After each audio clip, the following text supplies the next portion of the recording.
You know, you think you've seen criminal activity right now from government.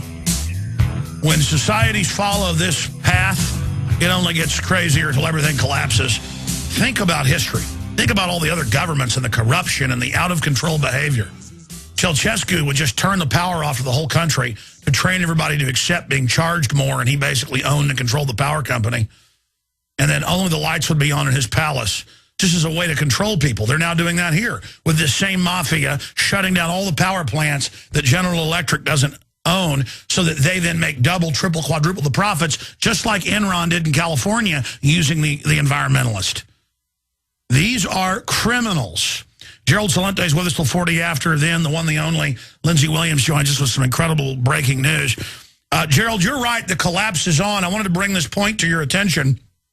You know, they passed the NDAA, use the military on the streets, indefinite detention of citizens, North Korea-style legislation. Now I got secretive documents that have been confirmed that Halliburton subsidiary KBR is preparing to activate the emergency camps for financial collapse around the U.S. So for the first time ever, they're now putting the contracts out to begin manning the FEMA camps. Gerald Celente. What's your view on that, Gerald? We dropped off a little bit. I heard part of it about them activating the emergency camps.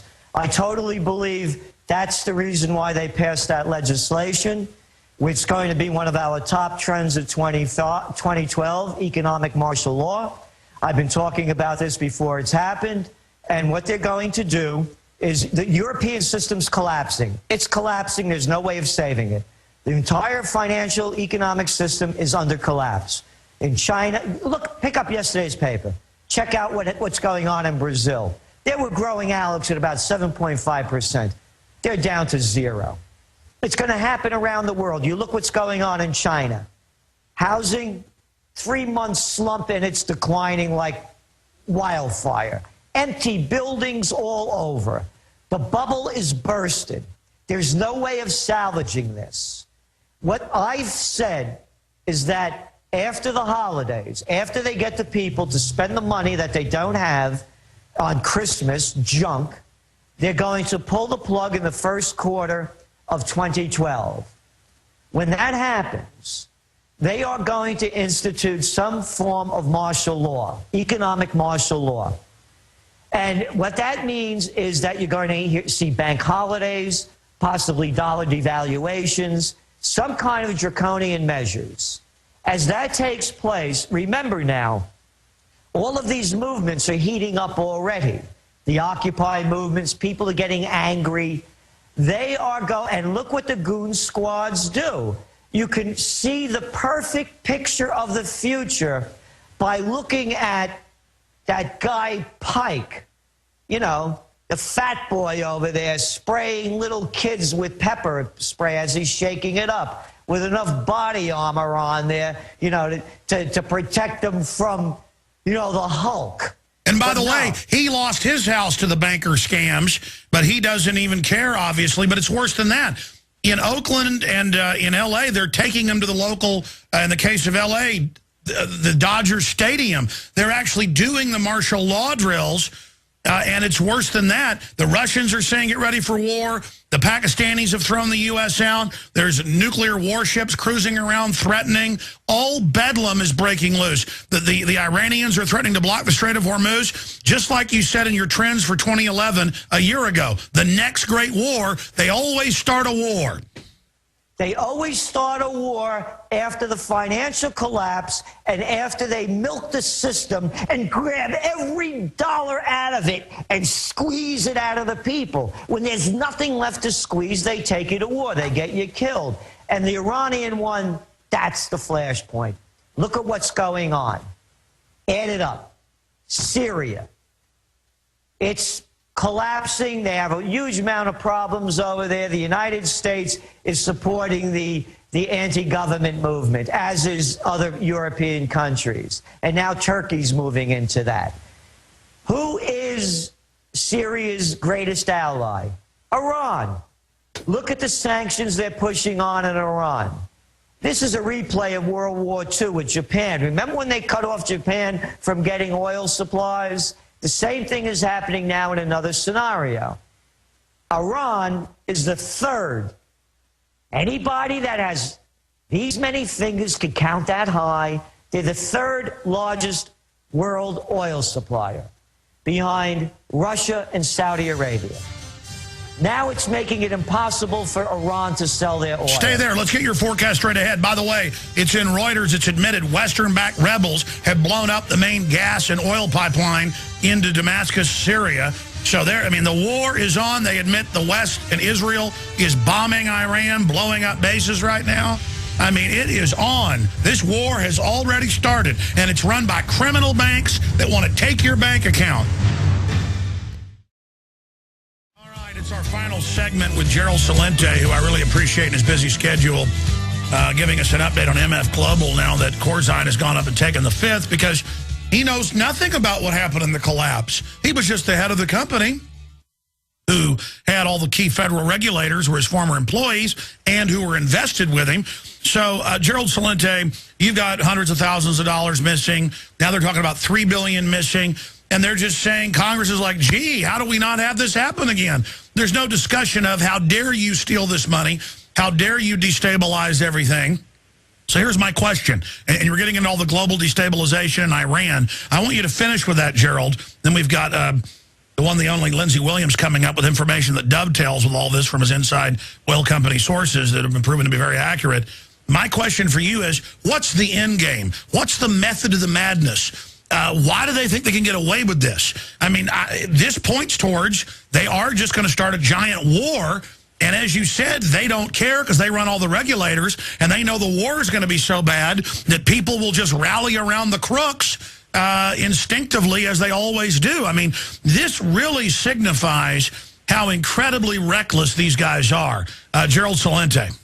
Well, all you have to do, and I'm sure you've seen it, is that clip of Lindsey Graham, the cracker down there from South Carolina, and Carl Como-Levin from Michigan, I believe, and John McCain debating, was it Senate Bill 1867 that robs us of all of our rights?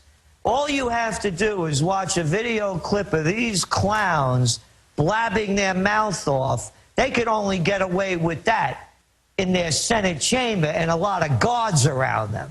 Because if they came around me or any of the people that I associate with, we would lay these guys out verbally to stop their baloney. But what they're doing, Alex, again, in this Iran, look what happened, as you mentioned. Iran lost a missile testing site, a uranium testing site, and they shot down an American drone over Iranian territory.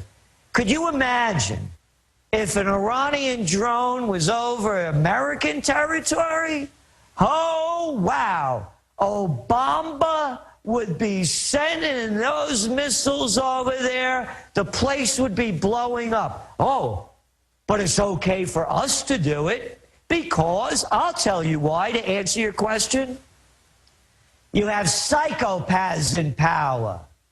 It's as simple as that. These people are out of their minds. You know how you say you can tell the attitude of a person by who they are. If you go down to the ghetto and you see some loser out there that's shot up and out of his mind, walking around like this with the pants down to there and the hat back there, you know where the cat's coming from.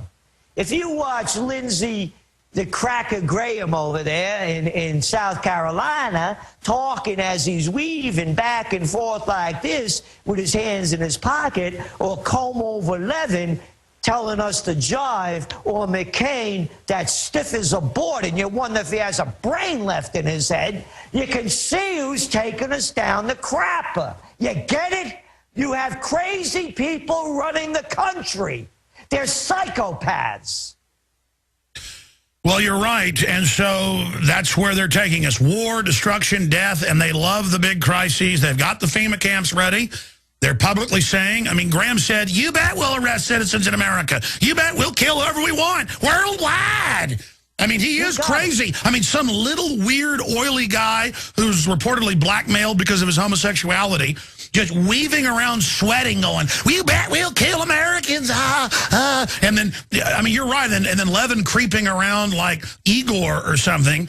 And then McCain looks completely insane. I know, and these people are telling us what to do. It's beyond the belief. They're telling us what to do. They're telling us that that the Graham cracker over there, he said America's a battlefield. He's saying this is a battlefield. Look, I know commuting to work back and forth every day isn't a lot of fun, but this is no battlefield. There's been no attacks. He's talking about al-Qaeda. What al-Qaeda? You even hear Petraeus, who's now the head of the CIA, saying that in Afghanistan, there's lucky to be 100 al-Qaeda left. What are they talking about? They're there for the opium, but in closing, Gerald, clearly they're capable of staging events. Clearly, now the Justice Department documents, CBS got them, confirming that they did plan to ship the guns to Mexico to blame the Second Amendment. In the words of the CBS, ATF created the problem so they could be the solution to it. And the memo said that they could use this to ban semi-automatics. I mean, right there, these guns have killed conservatively hundreds of people, including 3 police officers here in the U.S. and Border Patrol. I mean, this is an example of the mindset of these people, Gerald. Yes, it is. And everyone, if you wake up one day and you never hear again from Alex Jones or Gerald Celente, it's because now it's law. The Senate has passed it, codified. The military could come in, crash into your studio and our offices, grab us, take us away, send us to do whatever they want with us. We have no trial. We have no jury. We have no rights. And everyone out there better find the moral courage within them to stand up, speak out, and take action, because you're only going to become a slave. The slavery laws are in place. You will become a slave for Walmart, Target, Federated Stores, ConAgra, go down the list. They're in control, and they're going to take away everything. The economic martial law will be imposed. There's going to be a bank holiday, a very high probability of it in the new year. The system is collapsing, and now they're putting the goon squads in place to lock you up and throw you away. Well, wait, Gerald, in closing, even Greece now admits there's bank runs going on over there. More and more people are getting their money out here. I mean, this is really, really creepy what's going on. Yes, it is. And that's one of the reasons why I'm warning everyone. Your money is not safe with anybody but yourself. That's why they came up with all of these stories over the years, how people took their money out of the bank and put it in their mattress. And then when you look at all these derivatives that you talk about that now take precedent, by the way, that these banks have tens of trillions of, rather than depositors' insurance. The derivatives plays. No, wait a minute. And in Portugal, it's mainstream news. They took private pension funds. It's only a one-time hit, Gerald, and gave them to the mega banks to pay off derivatives 2 days ago. They actually, the government took control to protect them and took 30% off the top to give the bankers. Private ones, not even some cop's pension, which I hear them on the media selling. Well, they got too big of pensions. That's not their money either. The cops paid into it. The firemen paid into it. I mean, they're really maneuvering everyone to steal everything. And in closing, because we're going to our next guest, and I know you've got to go, and we appreciate your time, trendsresearch.com. We'll get another update from you next week if you can be gracious enough to do it, Gerald.